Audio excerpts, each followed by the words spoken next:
I never pictured it. I never pictured it.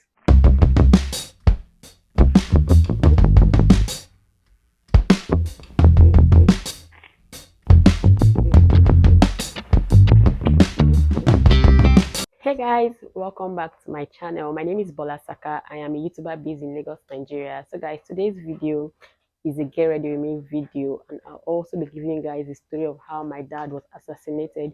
So if you're interested, then keep on watching.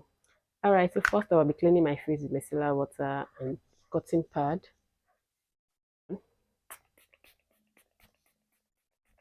I'm using rose water. So I'll let this dry off, then we'll go into the video. So most of you must have heard me say in one of my videos that my dad was a military man. So I grew up in the barracks, Port Harcourt barracks to be precise. Next off, I'll be using primer. So I grew up in Port Harcourt barracks. They gave it to me in Kaduna, Zaria. I grew up in Port Harcourt barracks. If you're familiar with the military life, you get to know that as time goes on, you can't be in a particular place for a long time. You either change, you'll be transferred from one state to another. So they gave it to me in Zaria, but my dad was transferred to Port Harcourt, River State, and that was where I grew up. So all my life was in River State, Port Harcourt. I'll be using this foundation. I'm using these two foundation from Zikel Cosmetics. This is my first time trying out this Zikel foundation. Like I was saying, so I grew up in Port Harcourt all my life. My mom had stroke when I was primary four. That was 2004. So I basically grew up with my dad. My dad was like my best friend.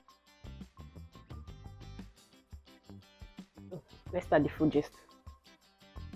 So as I was saying, so my dad was my everything, my boyfriend. My dad was my everything, my boyfriend, my father, my mother. My mom is still alive though, but my dad, she wasn't with us at that time. So my dad probably took care of me, my younger brother. My sister was in boarding school then, so it was me and my dad all through 2004 till 2008 or thereabout. Yeah, 2008. That's my mom joined us back. I think it's a little bit light, like the coverage. Stay in a particular town for a while, then they will transfer you. So my dad was transferred first to from Port Harcourt. He was transferred to Jaji first, but he didn't go with us at that time because he wanted to work his posting back, his transfer back to Port Harcourt, which did not go through. But then I had to be like, I had to be a big I had to be a big sister to my brother. My younger brother was older than me 5 years.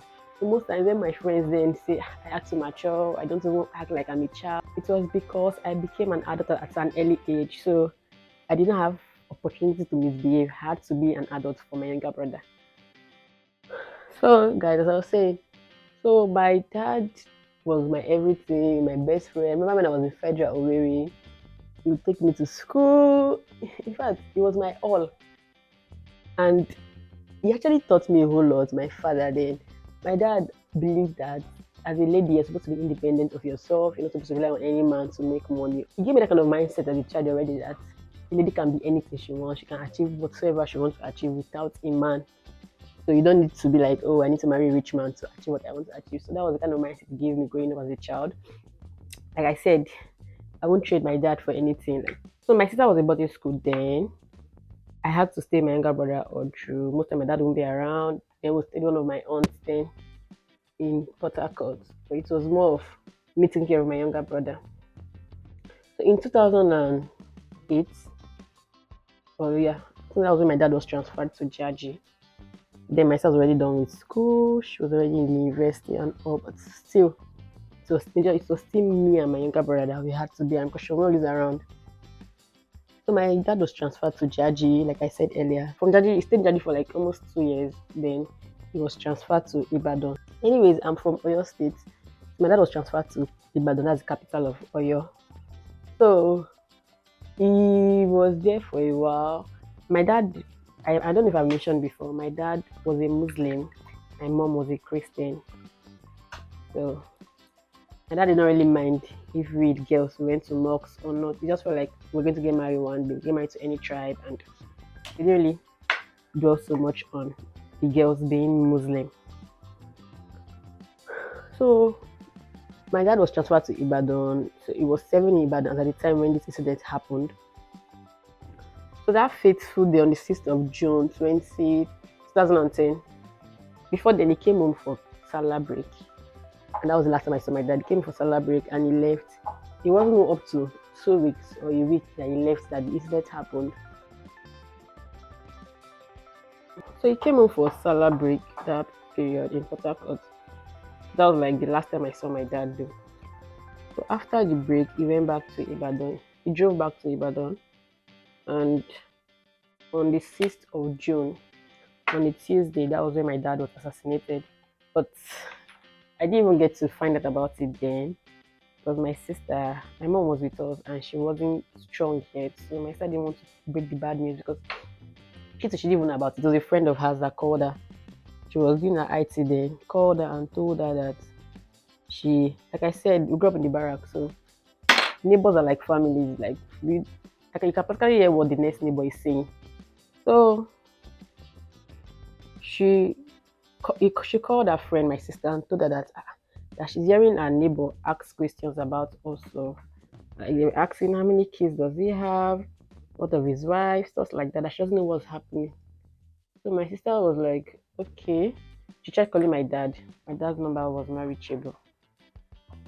Then the next thing they called my sister and told her to come to the office, to my dad's office in Port Harcourt. So when she got there, they booked the news to her. My dad was, like I think my dad is a Muslim, or was a Muslim rather. So they had to bury him that day. But they could not bury him when none of his family, immediate family, sorry. But they could not bury him when none of his immediate family was around. So my sister had to travel to Ibadan the next morning. Mind you, my sister did not tell us about what happened. She didn't want us to. She didn't know how to give the information to us. She did not know what to say. She was confused and all. For this singular act, I always appreciate my sister. The fact that she slept in the house with us that night, and she knew that my dad was late, and she did not say what to any of us. Like we didn't hear her cry. That's what I was saying. So she had to travel, and then I was in SS2. So I was already smart. I realized that something was wrong, but I couldn't place it. I was not sure, so sure. So I started asking her questions like why is she traveling? She said she was traveling to Ibadan. Actually, she said she was traveling for her friend's wedding. It was supposed to happen on a Saturday, which was being 12th. Was it 12th or 11th? I can't remember the exact day. But she already told me that she was going to be the chief bridesmaid for her friend's wedding based on their church stuff and all. So I was not wondering why you're not traveling on Wednesday morning. Because she told me on Tuesday night that she's traveling to Bayelsa to be precise for her friend's wedding. So I was like, sorry guys, let me just quickly blend this in and continue. As I was saying, so she didn't want us to know about what happened. So she just said she was going for her friend's wedding that Tuesday night. And I was like, why are you going to Bayelsa so early? But Bayelsa, if you're familiar with Port Harcourt, Bayelsa to Port Harcourt is less than 2 hours drive. And she was like, she's going to be the chief bridesmaid now. And I wasn't buying the lies, but I just knew something was wrong with my dad, but I never imagined that it would be death. So I didn't buy the lies. I just told her that, okay, no problem, it's fine. But I was still, as everything was so suspicious and all. I was like, no problem. I was going to see her off to the park that Wednesday. She was like, oh, no need that her boyfriend then, who is now her husband now, was going to see her off. So I was like, okay, no problem. But that Tuesday, I didn't believe the story that she told me. So on Wednesday morning, I was using Merac setting powder. So on Wednesday morning, she left to Bayasa, according to her. So she left. I was calling her, and she was like, "Oh, she's already in Bayasa." And I was like, "Okay, give your friend the phone." I just knew that something was not right, and I knew she was lying, but I couldn't place it. I even told her that my dad's number was not going through. I was like, "What's wrong? I'm calling that his number is not going through." She's like, "Oh, he told her that he's going for an assignment, so become his phone where he's going to be on the network, so I can't reach him." I'm like, "Man, my father never does that. He will not be going for such assignment, and he will not inform me. It's not possible. Not my father." I was like, and he did not tell me. She said, and that she was like, and that it was an emergency, so he didn't have time to tell me. I was like, okay, no problem.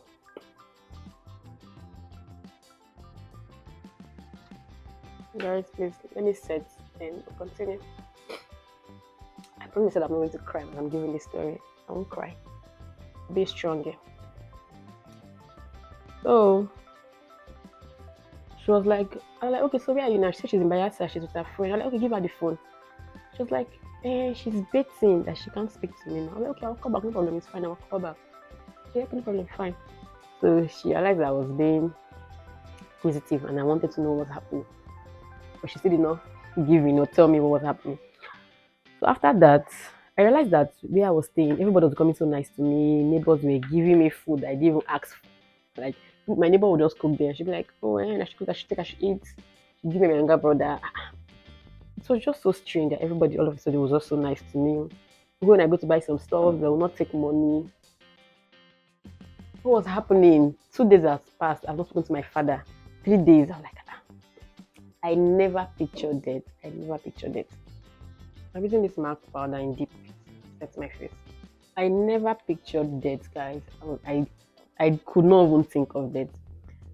So my sister got to Oyo State that Wednesday night. Like I said, my dad was a Muslim, so they needed one of his family members to be there before they bury him.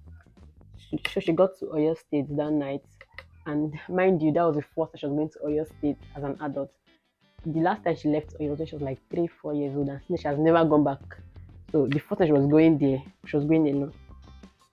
But she had to be strong and all. So when she got there, they did the burial, buried him that night, and that was it. So my friends already knew, but their parents already warned them that if they mistakenly give me any clue and my dad was late, they will kill them. So all my friends, they were nice to me that period. They're coming to visit me, stay with me. So my sister called after the burial. I realized that it was as if she was crying, but she looked like she was crying, but her voice was low. I was like, "Are you fine?" She said, "Yeah, she's fine. She's just going through the stress of the preparation for the friend's wedding and stuff like that." I was like, "No problem, it's fine." I was like, How come you just give me your friend the phone? Today is Thursday. You give me your friend the phone to speak to me." She was like, "I should know whether she's just so busy with the whole wedding preparation and stuff that after the wedding she'll speak to me." I was like, "Okay, fine." So her then boyfriend, which I say is now her husband, my uncle Brapri, he was so nice to us that period. You come to the house to see us, you ask if I need anything. Then everybody was just so nice and it was fishy. For contour, I'm using this for contour, this brown shade there. So 4 days had gone by, I had not spoken to my dad. So on Saturday night, my sister called me and she was like, "Oh, she's coming back to Port Harcourt Sunday, that the wedding was nice. That when she comes back, she'll give me the food gist and all." Okay. So I had a lesson teacher that period, Uncle Joe. So that Saturday he came to the house and he was also nice to me. Normally, if I fail stuff, he will either bash me. He was just so nice to me too. He didn't even want me. I was like, must we learn today? He was like, no, we can just gist, but don't need to learn. That was so strange. Uncle Joe, let's just gist and we'll not need to learn. Really? He was like, yeah, we should just gist, no need to learn. All right, okay, fine. So that Saturday, so on Sunday, my sister called me that she's on her way coming back, but I should guess what. I was like, what? She said she met my cousin in on it. Then I did not know. I knew Bayelsa was close to Port Harcourt, but I did not know that. I don't know the states you need to pass or the place you need to go to Bayelsa. So she was like, she's coming through Aba, and she saw my cousin need to get stuff in Aba, and they're coming home together. His cousin I've not seen for like 4 years or 5 years or thereabouts. I was like, how come you saw but I smell her in Aba? He said, yeah, she saw him and he was like, let me just come home. I said, but that is number is still not going through. She said, well, I should not bother that. She spoke to dad yesterday. Like he said he was trying to call me, but my number wasn't going through. I was like, okay. So I was like, okay, no problem. You should come home now. We're waiting for him. So that was the first time I attended Christ Embassy. It was my sister's husband that took me to Christ University. When I got to my mom and my younger brother, and nothing special was happening. We were all expecting my sister, and my mom was like, "Ah, I'm trying my dad's number, it's not going through." I was like, "Ah, she should not worry that my sister said that it's fine, that just took him to another new place, so that's stress right now." So guys, I'll quickly do my browse off camera and I'll come back and finish the gist. So guys, I'll give you guys the gist. So that Sunday, before my sister got back from her supposed Bayelsa trip, one of our family friend that we've not even seen in months, like I can't remember time I saw that man in my house, he just opened the door and came inside the house. Apparently, my sister was already around, so she was waiting for them to come before she comes inside and give us the bad news. So he just came inside and we were in the sitting room and okay, no, my sister called me and told me that sorry, it's like this happened in 2010, so I'm trying to remember the full details. She called me, she was like, "Yeah, my son at so she's okay that I should just be in the sitting room with my younger brother Bidin." That was my mom. I said she's home too. So as we're in the sitting room, the man just came inside and he was like, "Hey, how are you, Bola?" I was like, "Fine," but I've not seen this man in months, almost up to a year, so I've not seen. The next thing, my sister came in before I know that person coming to my house, and I was like, "Where's my dad?" That was the first question I had. That's when my sister started crying. Daddy is dead, guys. The last thing I remember was I was on the floor, and when I woke up, I saw water on my body. So I was just like fainted. So I couldn't believe I was crying. I said, "No, that I cannot live this life without him. They should take me to what am I doing? That my father." And I was crying. My mom, like I said, my mom had stroke, so they just holding her because she could not breathe. She was, hi. They were just holding her. I was crying. My sister was trying so hard to be strong. She was not crying so hard. She would cry. She would stop. So that was it. That was how I got to find out that my dad died on that Tuesday. So the story behind how he died. So they said that Tuesday morning he was on his way. He's like I said, he was working in Ibadan. So he was on his way to the border. He didn't even drive his own car that day. Apparently, he entered the public transport. So obviously, it was a planned work. So maybe they've been telling him since from when he left his house. Because according to the driver, the moment they entered the car, they have not even gone. Maybe they've already passed the main cities and they're already on their way. The guys, they just stopped them. They didn't even take anything from his pocket. He had money. He had about 50,000, 20,000 in his pocket. Then he had phone, two phones. But they didn't take any of that. They just shot him and that was how they left. So from the driver, from what my uncle said, they shot him in his arm, but the bullet penetrated. Before they could get to the hospital, that was when my dad gave up. Yeah, that's why I became fatherless. You know, Nigeria, of course, nobody was going to investigate. It's going to end that way. And that was why I lost my dad. I promise I'm not going to be teary as I said in this video. I'm not going to be teary, but the thought of it that my dad was not even sick. My dad was just shot. Baffles me. Sometimes I wish that maybe he was even sick and I had to take care of him. Probably maybe I had to visit him, take care of him, and show him how much I can and loved him. Maybe, I don't know, but I just know that day my dad died.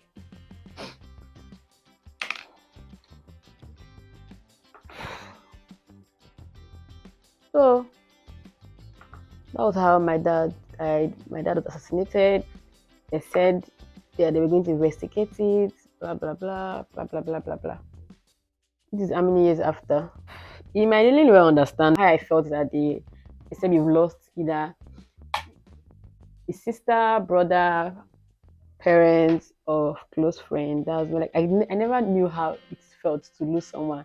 I could not relate until it happened to me. Life after that, what has been happening? At first, it wasn't easy balancing the fact that I was going to be fatherless. Then I used to pray to God that when I was small, then when it happened, I was like, I feel like I was doing everything right. So why would God do this to me? Why would God take one of the person I love so much? Because I could not just understand why I had to lose my dad. Why did it have to be me? There were other kids, so why was he my own father? After then, I even got a scholarship in secondary school. I was in SS2, so I got scholarship till I finished. Because, like I said, I was a good child. I don't know how to explain it, but that was how I lost my dad in 2010, 6th of July 2010. So I could not see. I struggled to get back myself. I struggled. I cried sleepless night. There were times that I would cry all through the night. Like I would cry. If tears could bring my father back, I think I cried all the tears. I cried. I finished all the tears in that period. It could only come back through tears. Most time I wanted to exchange my life with him. I wanted to say maybe I can give him part of the life I was supposed to live on earth. And I don't know, but I just wanted him back. I just wanted my father back because I feel like I've not even done half of. I've not even started. I've not even lived the life. I was just 15. So how was I going to live without a father? I was just 15. I was young. I had not even entered university. I was still in secondary school. So why did my dad have to leave me at such a young age? So that's it. So most when I see most people that have both parents, father and mother, and they're not even valuing or cherishing them as much as they should, they either rude to their parents or they feel their parents are disturbing them too much, or they feel I'm not explaining sure, but when I see people complain about their father, this my father is just so I'm like, you don't even know what you have. Do you know how many of us are still wishing that we could tell our dad good morning? You know how many of us are still wishing that we could receive a call and it's from our dad? Do you know how many? Apparently you don't know. So I want to do something simple on my eye because I'll be doing a red lips. I don't want this video to be long, so I'm trying so hard to be fast with the makeup as I'm giving my gist. Okay, so that's it. So if you still have both parents alive and you don't cherish them as much as you should, please after this video, if you haven't quarreled with your dad, so good thing that I was even angry with my dad that period because before he left, I forgot. I can't remember what actually happened between both of us. But I was still doing, I didn't even hug him that day before he left because I was angry with him. So we were concerned on the phone. But I didn't hug him as usual. I didn't peck him. How would I have known that that would have been the last time I would see my dad? How would I have known? I didn't give him all the hug, peck. I didn't even play with him as much as I would do normal because I was so sure my dad was going to come back to me. So I could not have pictured that. That would have been the last time I'll be seeing my father. So if you have both parents and you're not talking to your parents, you're angry with them for something that they did or did not do, my dear, call them now. Tell them how much you love them. Call them. Say how much you love them. Say in fact, call them and just pray for them and sing praises to them because you don't even know how long they have to stay with you. It might not even be your parents alone, it can be friends. I mean somebody you've not spoken to for a while. Probably maybe you're angry with the person or you feel this person did not do as much as you expect from the person. Like you're just so obsessed with that person. Call that person.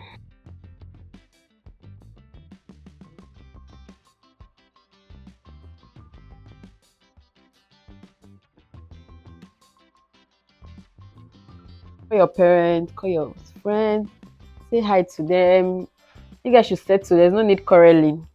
There's no need. I always wish I actually spoke to my dad. Like I spoke to my dad, but I actually wish I hugged him before he went. If only I had known that that would have been the last time of me seeing my father. All I have now is sweet memories. So, like I said, I never knew how it felt to lose someone. It happened to me. I don't wish it for anybody. I don't wish it for anybody. It's a terrible feeling. Terrible feeling. Like for my lips, I'll be using this two lip stain, classic.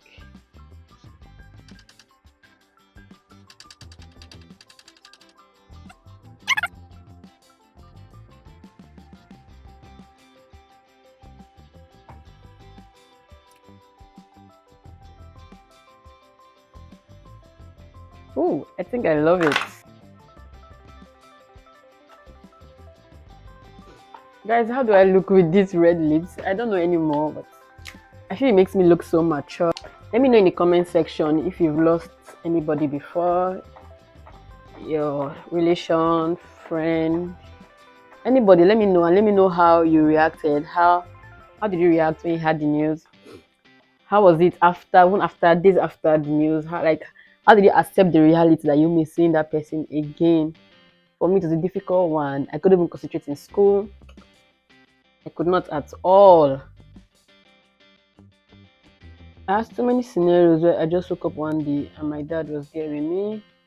And I wished so many things. I wish the world was even going to end. that will all be equal. Nobody will have father. Everybody.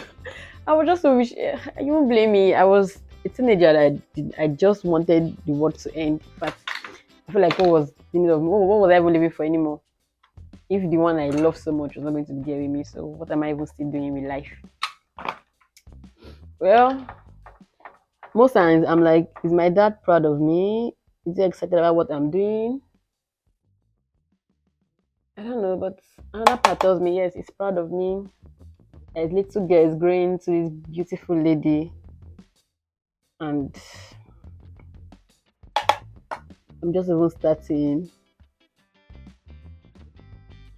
I remember when I went to camp, NYSC camp, and I had an experience, and I had an experience with someone, and she called her dad to, and I helped her to sort it out. And I just remember that I didn't have my father to call. Guys, I cried. I never tell anybody my house this story. I cried that night. My bunkmate, she was like, "Am I fine?" She didn't even. Then nobody else was crying. She was the only one. Because she was like, that's what she was hearing all through. I cried till. See, I cried that night. Like, I'm not sure I've cried the way I cried that night since that time till now. Like, last time I cried like that was when I heard that my dad died, and that period, I cried. Like, I couldn't even stop crying then. Like, I was just crying. I was really, I was crying. I actually soaked my. I can't explain how I cried. Guys, let me just spray. I will do my hair and I'll be back to wrap up this video.